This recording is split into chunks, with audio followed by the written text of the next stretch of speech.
ليلوم الخوف والكوابيس والخيانة، ليلوم الخوف والكوابيس والخيانة. نحنا قدامنا الصباح، نحنا قدامنا الصباح، نحنا قدامنا الصباح، نحنا قدامنا الصباح. بشوف عزتنا الطبع بدي البريدة مرتبة، دولة بدات والمكتبة تاتي بيت من مكتبة. عزتنا نحنا مرتبة، ستتنا دين دكتور حسين، وستتنا دين دكتور حسين.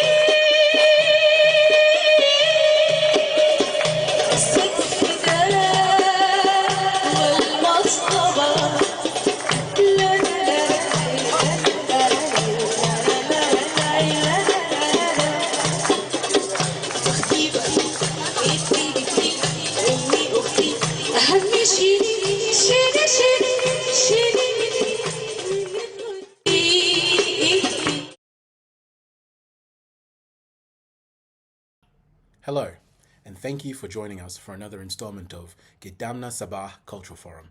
My name is Warif Afif Ismail, and I will be your MC today. Today's episode will be a commemoration of the writing of the people's poet Mahjoub Sharif. The music that you heard throughout the introduction featured a song written by Mahjoub Sharif and composed by Shamat Mohammed Noor. The singer was Mahjoub Sharif, the daughter of the people's poet. The song was originally written as a lullaby for his daughters and later embraced by many Sudanese families and children. Mahjoub Sharif's rendition showcases how the lyricism and the love of the people's poet has been immortalized. Mahjoub's work is widely revered by many Sudanese people and further emphasizes the power of intergenerational connection through a shared message of hope, resilience, and resistance. Before we explore the works of Mahjoub Sharif, I would like to start today's forum with an acknowledgement of country. I would like to acknowledge the traditional custodians and owners of the lands from which I'm broadcasting from today, the Whadjuk Noongar people. It is a privilege to be able to stand in Whadjuk Noongar country. The Gadamna Al-Sabah Cultural Forum would like to extend this acknowledgement, and we would like to pay our respects to the first storytellers of the lands colonially known as Australia. This event is primarily hosted in unceded Whadjuk Noongar Budja. We acknowledge the ongoing resistance and unyielding history of First Nations people, and we pay our respects to elders past and present. Furthermore, I would like to acknowledge that the same systems that provide settler refugees with relative safety are, in turn, the same systems that repress and dispossess First Nations people. Always was, always will be. Aboriginal land. Welcome once again to Gadamna Al-Sabah Cultural Forum. In today's show, we will be exploring the hope, resilience, and resistance of the people's poet Mahjoub Sharif. We will journey through his life and work via an exploration of the book Unyielding Verses. Unyielding Verses is a collection of poetry selected by the family of Mahjoub Sharif.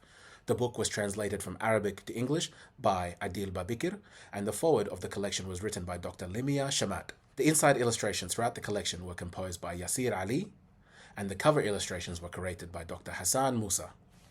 Finally, the graphic designer for Unyielding Verses was Mustafa Ramadan. Mahjoub Sharif dreamt of a free and liberated Sudan, a dream that many are still actively working towards achieving, both those living in Sudan and in diaspora. I want you to sit with me for a moment in reflection of a few statements. I want you to reflect with me that the sum of one's pain is not their only story. The sum of one's oppression is not a determination of their future.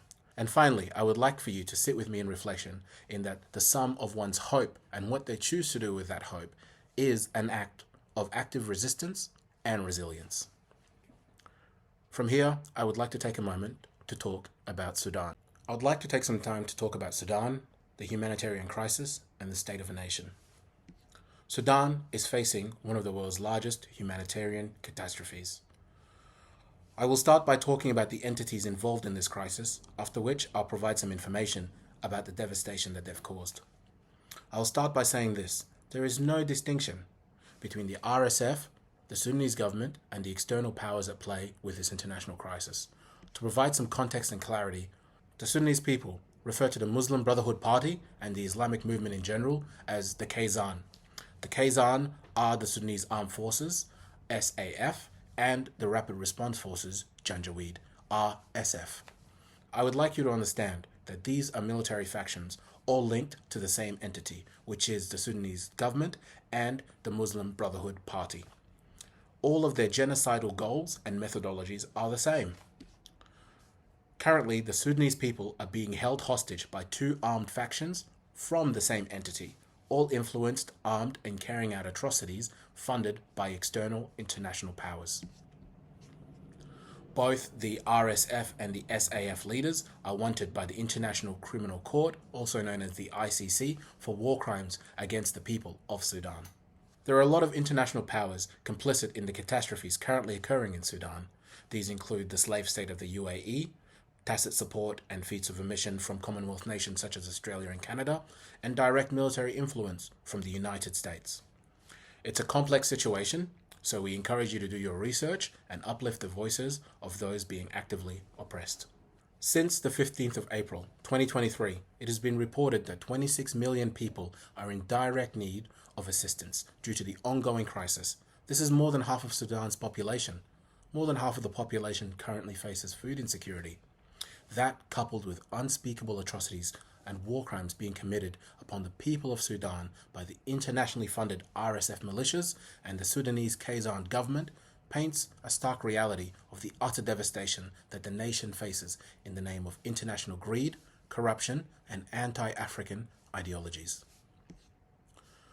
As of Friday, the 5th of December 2025, it has been reported that up to 150,000 people residing in Al Fasher have been missing since the North Darfur capital fell to the RSF militias. It previously was under siege for 500 days. Further reports indicate that a low estimate of 60,000 people have been killed in the last 3 weeks alone. If these figures of genocide weigh heavy on your heart, your conscience, and your soul, then please sit with me in reflection of our shared humanity. The United Nations has documented horrific brutality, including ethnic cleansing, war crimes, military occupation, use of chemical weapons, as well as use of rape and sexual violence as a weapon of war. Currently, there is no humanitarian corridor in Sudan. Aid cannot reach the people in need, and famine is not imminent. It's already happening. Please note that international aid continues to diminish whilst the presence of foreign weaponry and arms continues to increase. More than 13 million people have been uprooted from their homes and 11 million people have been internally displaced.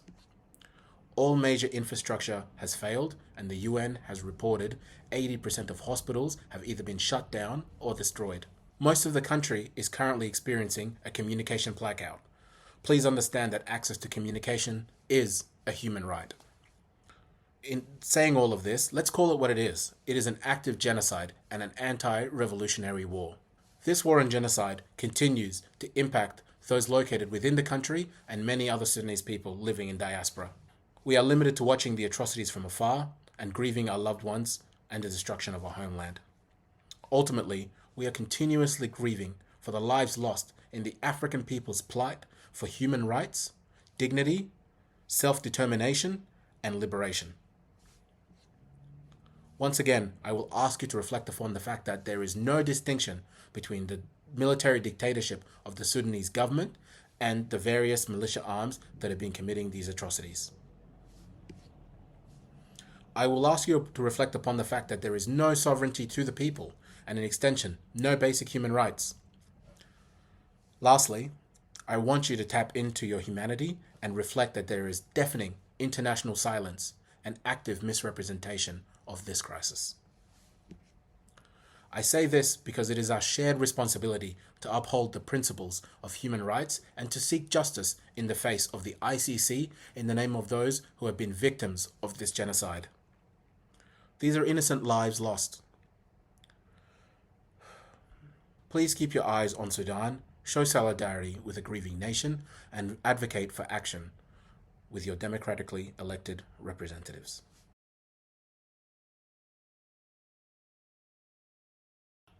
Unyielding Verse is a collection of poems selected by the family of Mahjoub Sharif. As the foreword of the book, written by Dr. Limia Shamat reads, poet Mahjoub Sharif's life emerges as a saga of unfettered valor, tender benevolence, and profound altruism. Mahjoub's legacy renounces him as the people's poet, a voice of resistance and resilience among a cacophony of horrors. Sharif's poetry, lyricism, and presence provides a voice for resistance, a voice that is ever present in Sudan today and in the hearts of Sudanese people all around the world. Please join me in watching a short video detailing the life and legacy of Mahjoub Sharif. This video is narrated by Dr. Vivian Glantz. After this video, we will examine the works of Mahjoub Sharif a little bit more closely with the help of Dr. David Moody. يوم الخوف والكوابيس والخيانة نحنا قدامنا الصباح نحنا قدامنا الصباح نحنا قدامنا الصباح نحنا قدامنا الصباح. Mahjoub Muhammad Sharif Muhammad, known simply as Mahjoub Sharif, was more than a poet. He was a teacher of hearts, a voice of the streets, a tireless dreamer of freedom.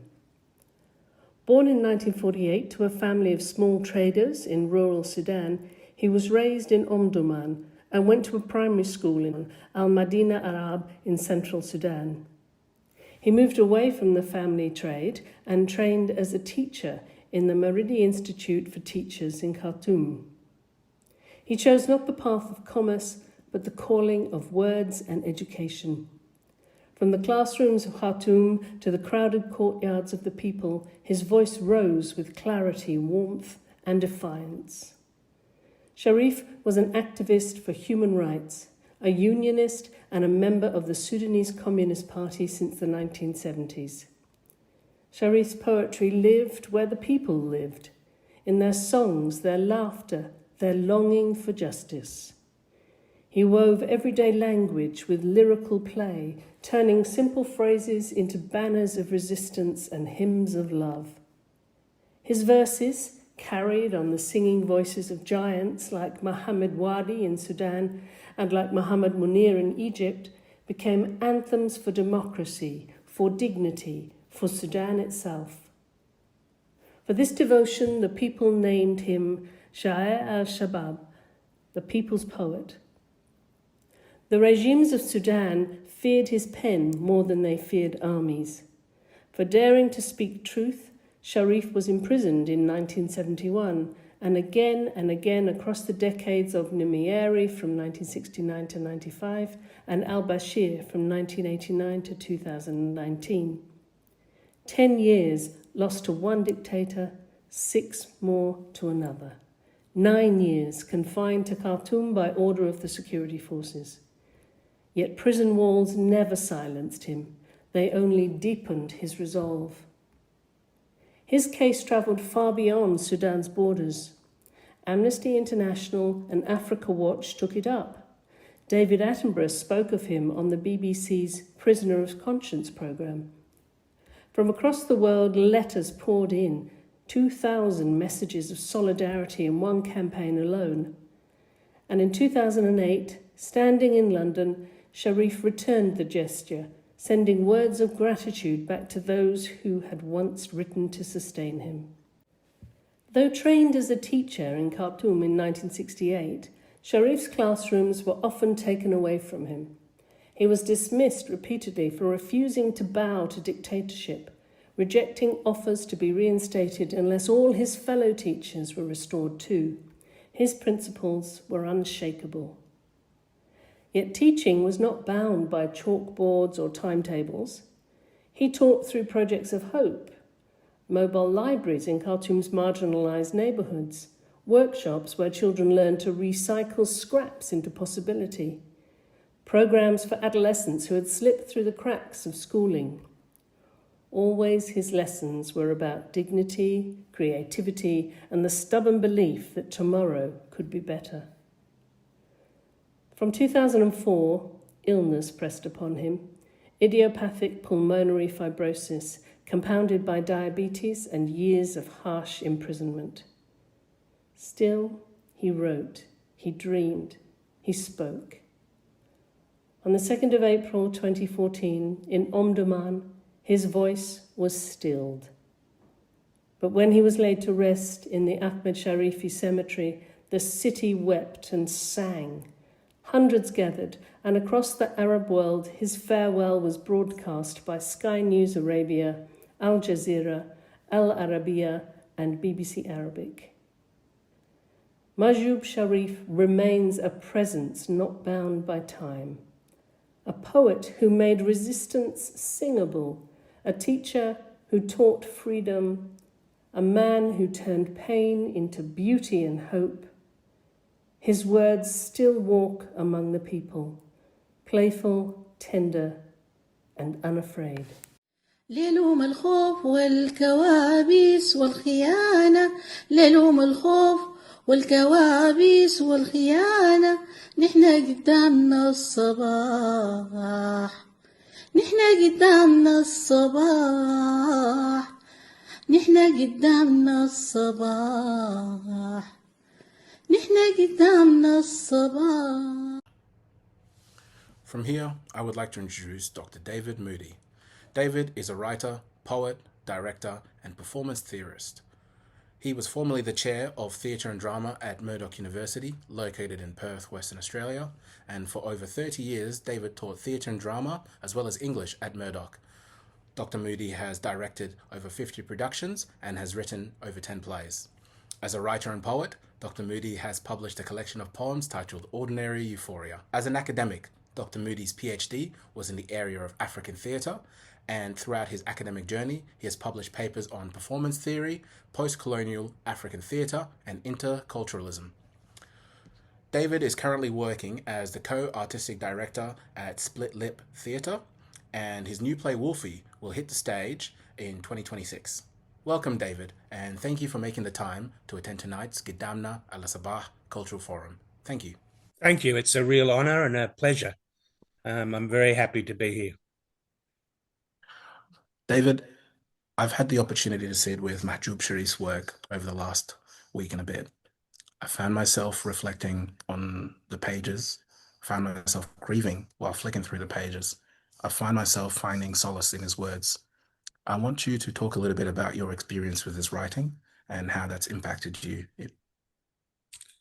Well, when Afif sent me a copy of his poetry, the volume that we're talking about today, I didn't expect it to be I thought it would be good, obviously, but I didn't expect it to be as powerful as it was. It blew me away. It was, to use the colloquial, I found the combination of the political and public voice and the lyrical and personal voice quite captivating. The poems were full of drama. They were made to be read out loud. And it doesn't surprise me that he's a musician as well, because you find that in the poetry, that sense of rhythm and that sense of persona, a persona speaking to an audience. But they're also very intimate. The love poetry is quite astonishing. And there is great sadness because, of course, the poems come from prison, or some of them come from prison, and there's grief there, as you say, but there's also tremendous ability to laugh and to find humor and joy. And I'll talk a little bit about that as I look into the poetry. So the political commitment is inspiring, but the personal, human, intimate level is very moving. And it's that combination that I found especially powerful in the poetry. Fantastic, David. It's very humbling to get your insights, and I look forward to talking more about Mahjoub Sharif's work. Just for the audience, I will introduce the first poem. So we'll be starting with A Homesick Sparrow by Mahjoub Sharif. David, when you're ready, please take it away. A homesick sparrow. A homesick sparrow perches on the heart's window. With longing eyes, it cranes out to glance at the houses, at the distant skies, waiting for a cheerful morning with promises laden to land like a turban on the shoulder of the homeland. With each coup in a dark abyss we plunge. Heavy-footed junta besiege our songs. They agitate our inkpot, confiscate its internal peace. They poison the cheerful spring and place their muzzles on everything. What a pleasant dream they disfigure in the eyes of each mother.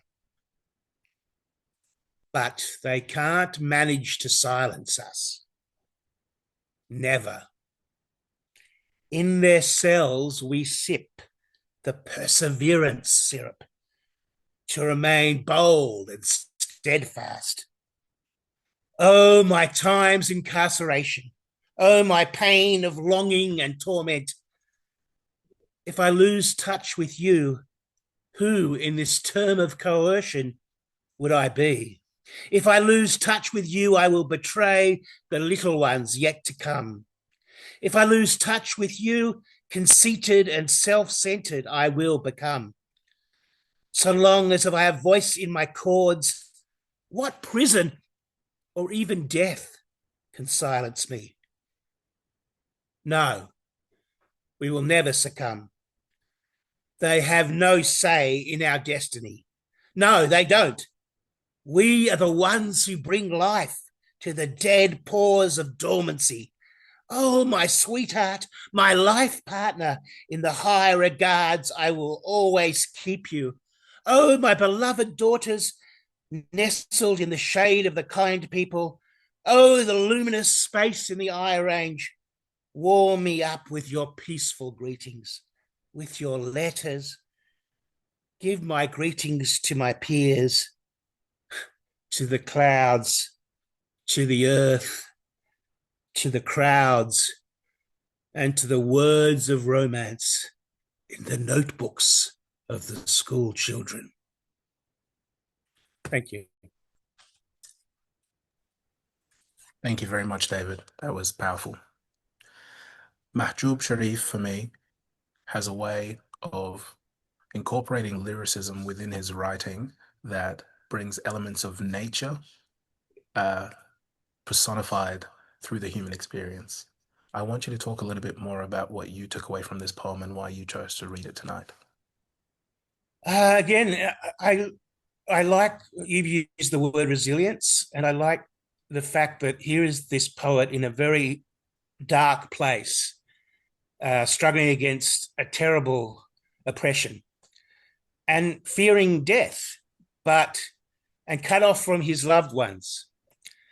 And yet he is able to, through the power of lyricism, reach out through the walls of the prison to the natural world and bring the power of the natural world to expand his own horizon.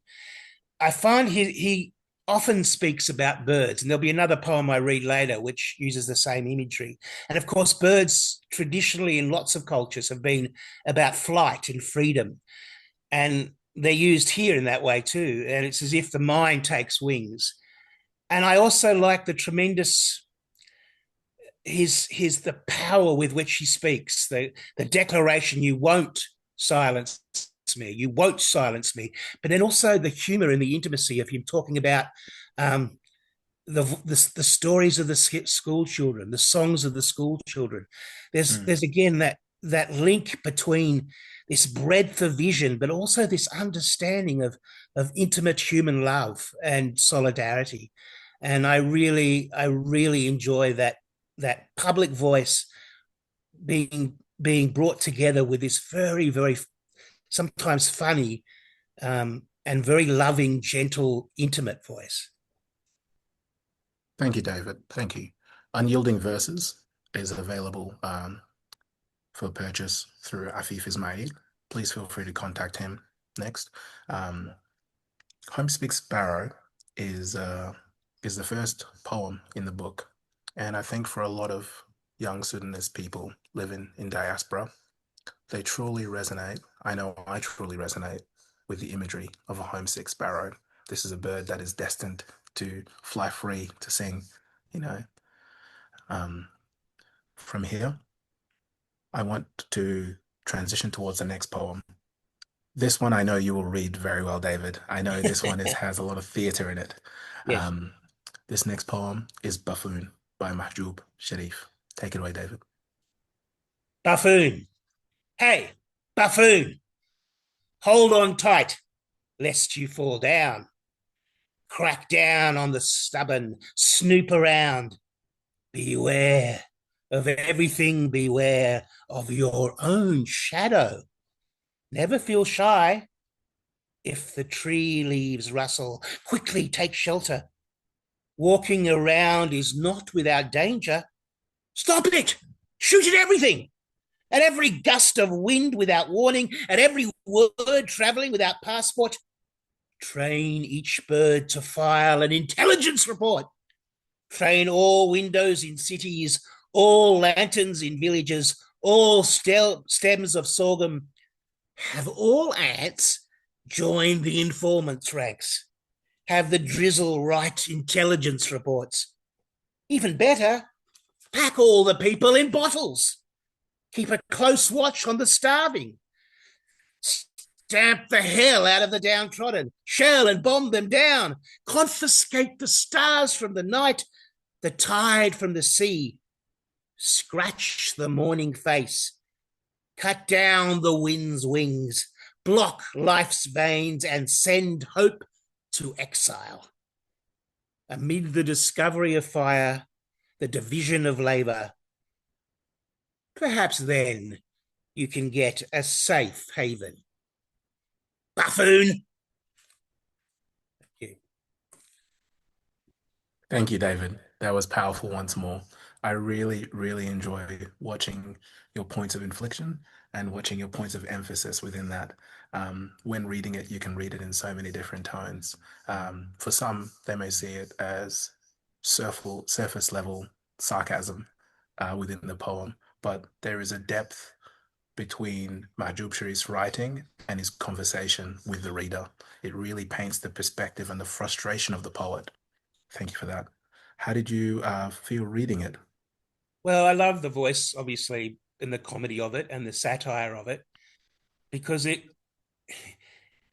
both expresses the cruelty of the tyrant and the ruthlessness of the tyrant. And as you say, the sarcasm is at one level, but at another level, it really paints a picture of what it's like to live in a police state, in a tyrant state.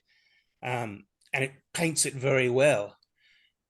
But it also shows the absurdity of the tyrant state. And that's what I like about it, this kind of notion that the tyrant has, that they can somehow silence all opposition, that even they try to stop nature itself, and it's impossible. And the poem makes that clear, how ridiculously hubristic that is, to try to go to those lengths, even getting the ants to form an informants brigade. By exaggerating all the efforts to control dissent, it makes the tyrant look ridiculous and absurd, and that way maintains the voice of protest and proves that you can't shut the people up, no matter how hard you try, that there will be a voice that comes back. And we would be buffoons to do so. Yeah. This next poem sits dear to my heart. I recall my sister and I reciting it a lot as children. In reading it over the last few weeks, it's made me feel a connection with my humanity, with my Sudanese heritage. It means a lot. and I'm excited to hear you read it. This next one is ID by Mahjoub Sharif. Take it away. ID. Full name, a human. Parents, the kind people. They are my dearly loved, my artery.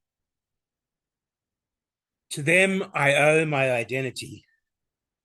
Without them, the whole world is illusionary isles. No color, no taste, no flavor. Nights with turned off lanterns, a distant, obscure star. Profession? A pupil in the People's School. A school opening to the street opening to my heart, the heart, a vast accommodation for the poor. Take me anywhere, drive my sisters and brothers away, crack down on my friends and neighbors, drop me in your prison and forget me, deeper in your cells, toss me handcuffed. For the sake of the kind people, for the sake of the children yet to come, for the sake of the Sudanese people, you'll find me in front of your cannons, in front of your weapons, in defiance of the knife pressing against my throat. I will never cease chanting, revolution is my way and destiny. Long live freedom. Thank you. Thank you very much, David. That's powerful. Very, very, very powerful. Please tell me your thoughts on the poem and your feelings as you've been reciting it. One of the things I like about this poem is the very clear and clever structure, which sets up a kind of rhetorical device which allows the poet to talk about how his own position as a prisoner and as a resistance fighter is wedded to the people. And I really love that idea that he is just a human. That's his identity. And that his identity as a human is parented by kind people. I think that's so simple and so powerful. The emphasis on kindness and belonging to the people in a kind of collective sense. And I love the kind of way in which he then broadens that at the end to make it a cry of freedom, that, do what we hear this over and over again, these poetry. It's very powerful. Do whatever you want to me, but I will keep chanting. I belong to the people, and you can silence me, but you won't in the end silence me, because I will be speaking through the people. That's a powerful, powerful reading. The poem humanizes the reader in many, many ways. It introduces a reflection on yourself, your values, and your thoughts on revolution. Mahjoub Sharif is a writer of revolution, but he's also a writer of love. This next poem is one I consider a love poem. I can't wait for your rendition. Take it away, David, with I Can't Wait to See You. I can't wait to see you. I can't wait to see you. Your approaching train is already rumbling in my veins. If only out of my cell I could fly and land by your side. With my eyelids wipe the dust off you, and from your daylight fill my eyes. You are whence all senses come to life. On your orbit, every star gains its gleam. From your bounteous palm trees take their share of shade and yield. And in your comfort, each serene breeze feels at home. You and I never fight shy of battles. Our horses are always on full alert. We never on the sidelines wait until the battle's over to come celebrate. Stay on my side and lend me your support. A glance from you is a song for my homeland. A word from you keeps my heart aglow with urge for sacrifice. I'll never come down to your embrace except with a high forehead, shining with resolve. Otherwise, you can only expect my horse alone limping back home. If I ever get scared, I'll just retreat in shame and you'll never see my face again.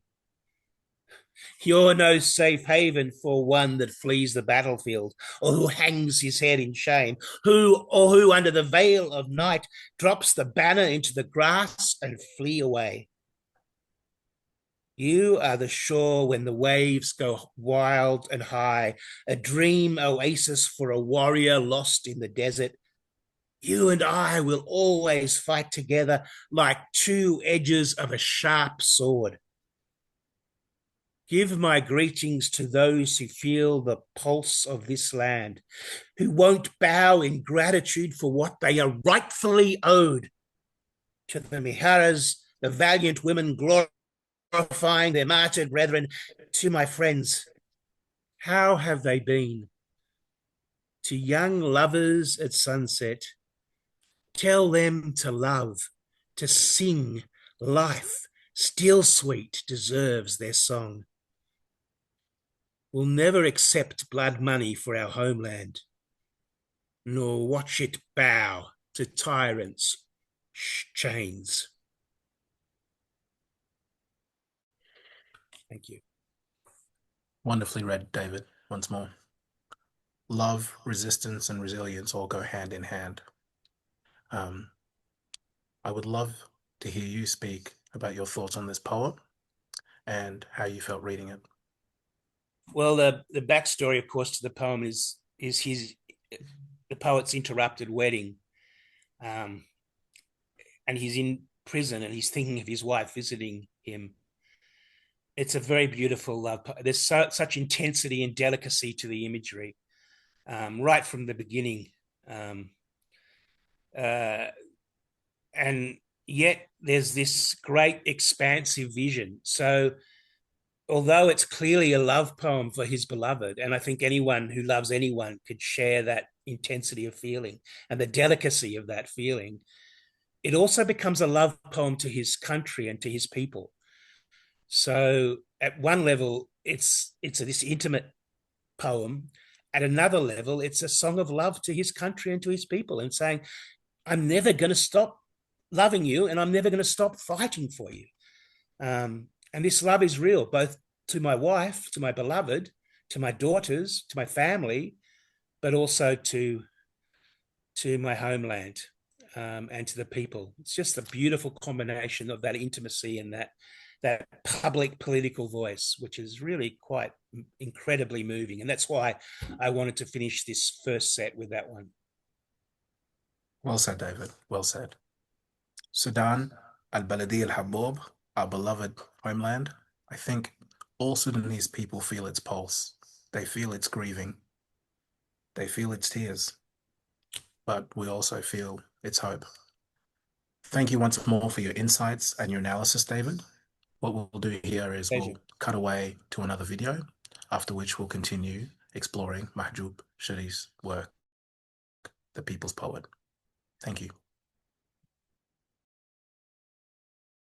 نبني مسرحا ونادي مصنعا وبسطة كالبلال لالة كبر إسبتالة صال للثقافة تسرح الغزالة جنبها الزرافة ركبوا مرطار جيرة نطط الصغار صفقت ترلي طمن القطار حلقت حمامة المطار كل طلقة بينا نحن تبقى وفرة كل طلقة بينا نحن تبقى وفرة سمسما وبفرة سكرا وشاي تترا سايكلين جايو جايو جاي ما في حاجة ساي كله عنده دين كله عنده راي بور بور سودان بار والجنينة عبري ولا واو حاجة مش كويسة كله زول براو هي سودان بكرة من سودان ناو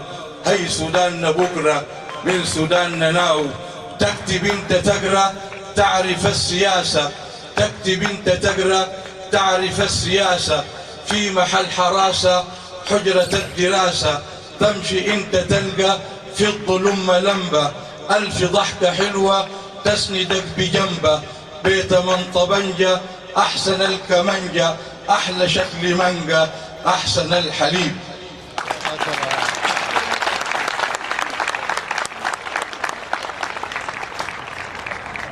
مقطع ذكرته بقصيدة الشاعر الكبير الضخم حميد.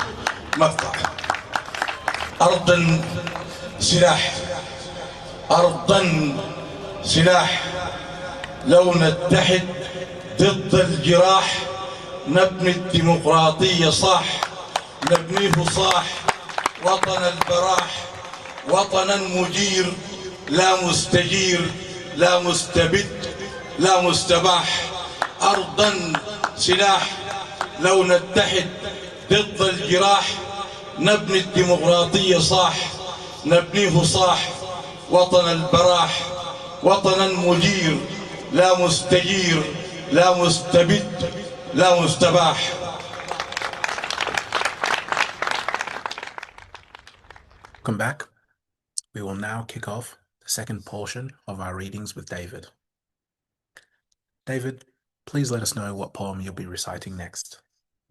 Yes, the poem I'm reciting next is Twittering in Your Cells. Twittering in your cells. In your cells, we never cease warbling. Our wounds from your knives bleeding, in the confines of your jail, we keep twittering. In the comfort of your palace, you keep shivering. Your skies are in fumes veiled. To your dismay, only stronger we grow, and so does our revolt. We are in chains, but our love is never restrained.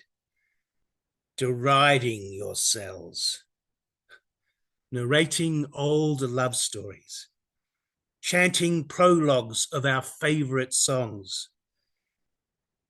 You will literally run away in shame from your address and name. For Sudan we stand, and for Sudan our hearts throb. When our storms blow, what on earth your poor laws will do. Thank you.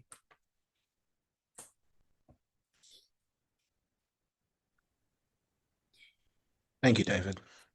For Sudan we stand, and for Sudan our hearts throb. I get a little bit emotional hearing that. It's a clear sign of resistance, love, and a longing and a need for revolution, a need to be free. I would love to hear your thoughts on this one, David. This is, I think, a very simple, clear poem, but a very effective one. And he takes the image again of a bird twittering, speaking, and again that paradox that he's always talking about, which is, you've got me in chains, I'm in prison, but I'm still free. You won't imprison my voice.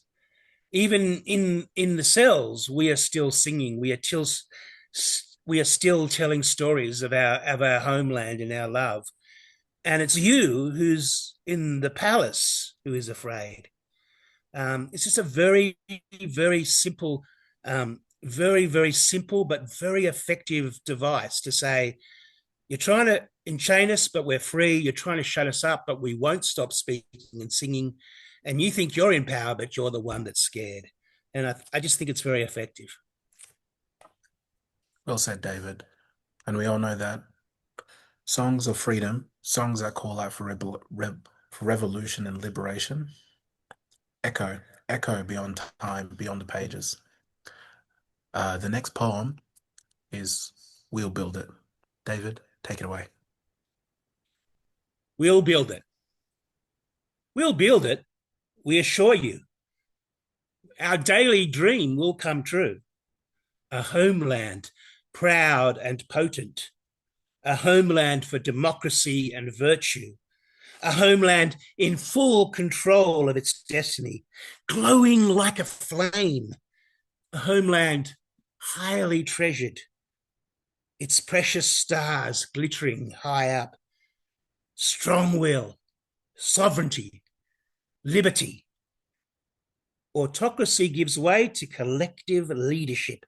In the place of a jail rises a hospital, and a college in the place of exile. In the place of detention, a workshop. In the place of grief, a song. In the place of bullet, a bird.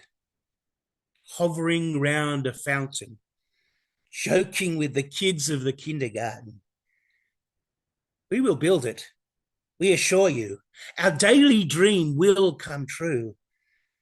A homeland spreading to peace its wings, and against war its guns, its hands extended to the suppressed in occupied land, to the handcuffed.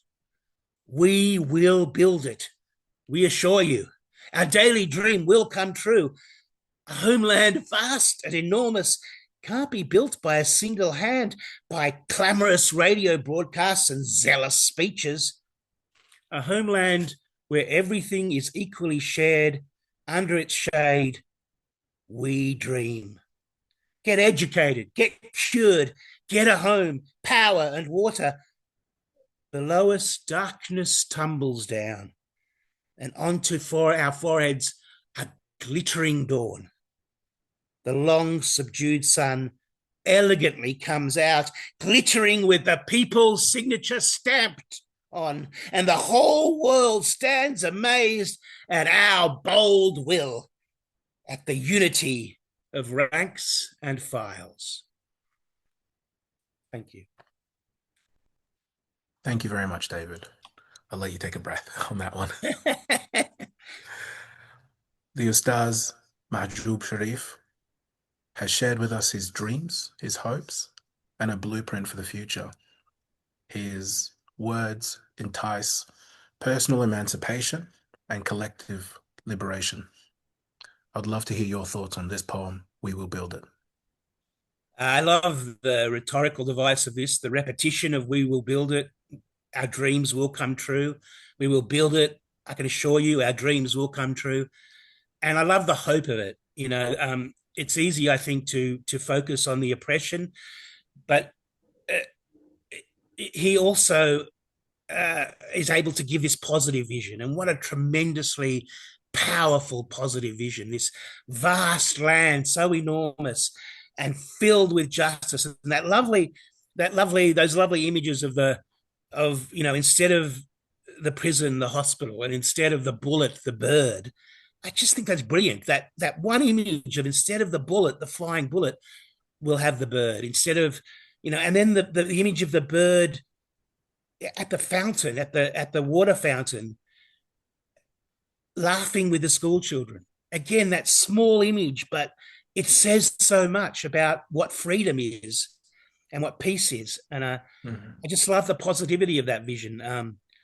Our former Prime Minister here, Paul Keating, used to speak about the light on the hill.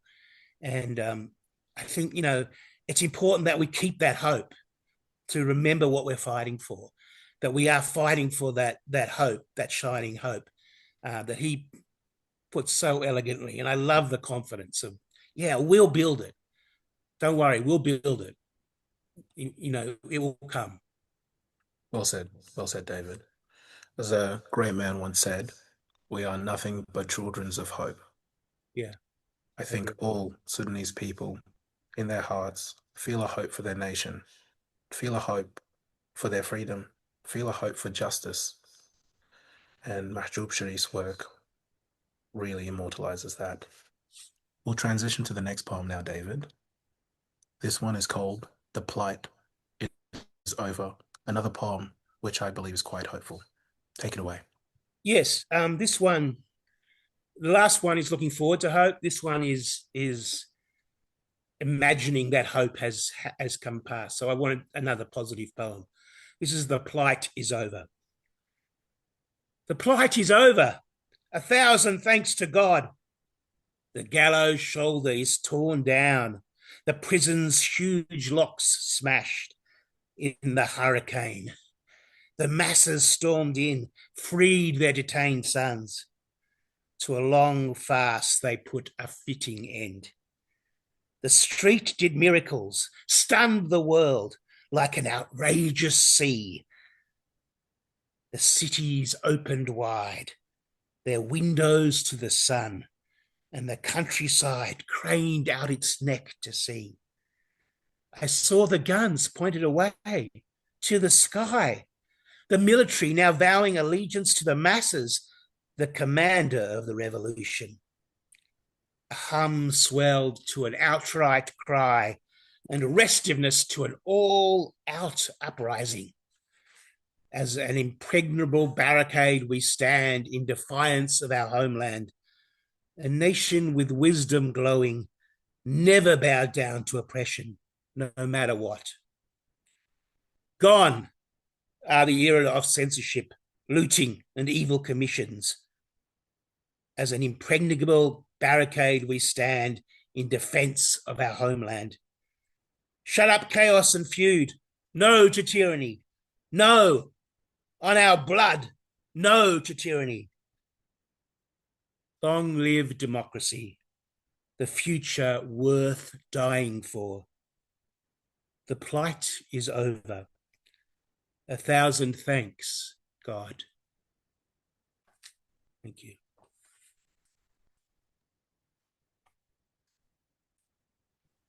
Thank you, David. Within that poem, I feel a rush as you went to say no to tyranny. Whilst the poem itself is hopeful and it fills me with hope, it also fills me with a sense of urgency, because the plight is not over. The plight is currently ever present for Sudanese people. Please tell me your readings of this poem, David. Yeah, I think that's you've said it really well. That it's a very positive poem, but its effect is also to say, yeah, you know, we know that the plight is not over. We're in it, but this looks forward to a tremendous kind of future, and that you have to kind of keep that hope. And he imagines a time when the whole kind of world will be astounded at the power of the revolution.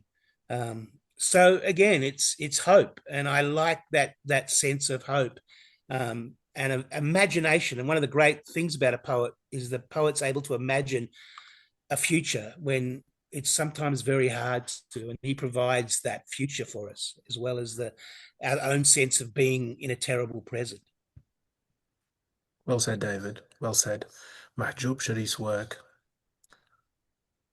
the Ustaz's work, makes hope tangible. You can feel it. You can feel it in the weight of his words.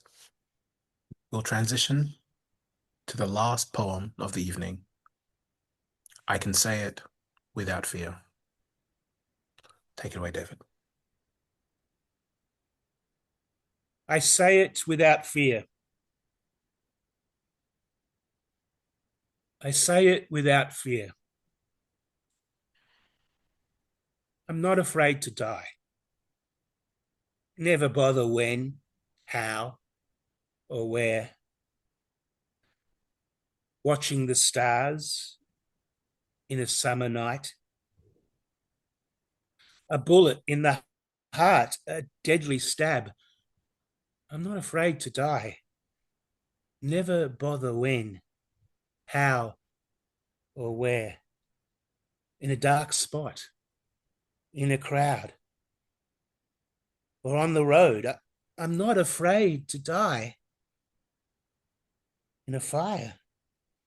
Drowning is not dreadful either. I surely don't fear dying in bed with my wife, my 2 daughters, neighbors, relatives, friends, my cat, my lovely hut, and my water jar, all around. Well-groomed I proceed, neatly dressed in white I lead, the grand procession to my eternal abode. Of death I have no fear. In any form it may appear. What I do fear, though, what makes me particularly anxious, is death dealing a blow to my conscience. A very, very powerful poem and a very powerful rendition there, David. Talk to me. How did you feel reading that one? I wanted to end with that one because it is about his death, and he's looking forward to his death. And and it's just an incredible poem. I think it's one of my favorites in the collection because it's so elegant and so simple. And that repetition of I'm not afraid to die. And I don't care where it happens. Violently, I'll be ready for it. And then the beautiful image of the end of him surrounded by his family, including his cat, which is a detail which is so important. I mean, for a poet, it's that kind of detail which makes a poem live. His cat and his water jar. You can just see him there. And then the image of him leading this procession dressed in white. It is such a religious, but such a spiritual and such a powerful image of a kind of dignified, holy transmission, a transportation into another life.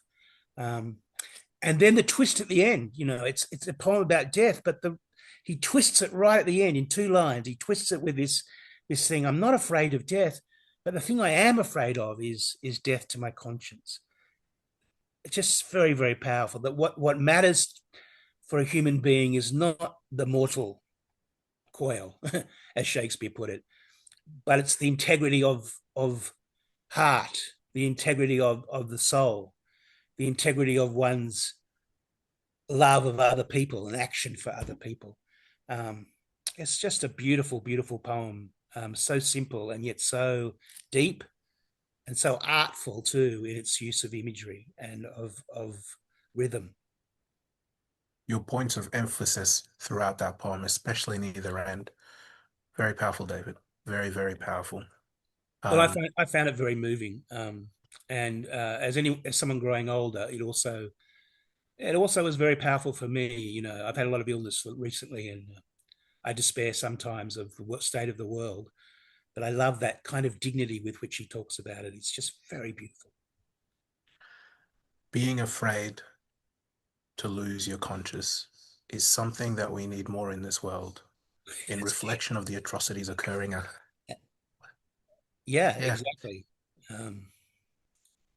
Exactly. I'm afraid I look upon the world and I can't, I feel we are losing our conscience, where genocides happen and we seem to shrug our shoulders. Even more reason why we cannot look away from the screens, why we have to keep the people of Sudan, all those living in oppression around the world, near and dear into our hearts, and make sure that our hopes are reflected in our actions, in our advocacy, and in our solidarity. Yes. I want to thank you once more, David, for reading tonight. Your renditions have been powerful and have evoked a lot of emotions in myself, and I'm sure in the audience as well. That was Dr. David Moody. Dr. David is currently working as the co-artistic director of Split Lip Theatre, and his new play, Wolfie, is set to hit the stage in 2026. Thank you, David. Thank you very much. Thank you for taking the time to join us tonight at another segment of Gadamna Al-Sabah. I want to wrap up tonight by talking once more about Sudan. The current humanitarian crisis in Sudan has shaped out to be one of the worst in the world. Similar to that last poem that David said, where we are afraid to lose our conscience, I think as a collective, as human beings, we cannot turn away from the realities of what's occurring in Sudan and the many, many atrocities occurring around the world. We should be afraid to lose our conscience. In losing it, we lose our humanity. I want to share with you a few more facts about what is occurring in Sudan. As mentioned earlier, the UN has documented horrific brutality in this genocide, including systematic ethnic cleansing, forced occupation, the use of chemical weapons, rape and sexual violence as an act of war, as a weapon of war, more so. Currently, there is no humanitarian corridor within Sudan. Aid is not reaching the people in need. Famine is ever present. Food scarcity is a real thing. And I hope this last point rings hard. International aid has continuously diminished whilst the presence of foreign arms, foreign military, and foreign weaponry has increased. I urge all viewers, I urge all watchers of this to tap in with our shared humanity, to keep your eyes on Sudan, to show solidarity with a grieving nation and advocate for action from your democratically elected representatives. It's important that we all do our part. It really is. Today, David read a collection of poems by the people's poet, Mahjoub Sharif. This collection was put together by his family in a book titled Unyielding Verses. If you would like to purchase a copy of this book, if you would like to sit in reflection of Ustaz Mahjoub Sharif's work, please contact Afif Ismail directly. If you would like to engage with advocacy for Sudan and the many, many other plights around the world, there'll be some links and resources in the description of this video. Thank you all for joining us tonight. Always, Gadamna Al-Sabah. Freedom, peace, and justice. Thank you. ليلوم الخوف والكوابيس والخيانة، ليلوم الخوف والكوابيس والخيانة، نحنا قدامنا الصباح، نحنا قدامنا الصباح، نحنا قدامنا الصباح، نحنا قدامنا الصباح.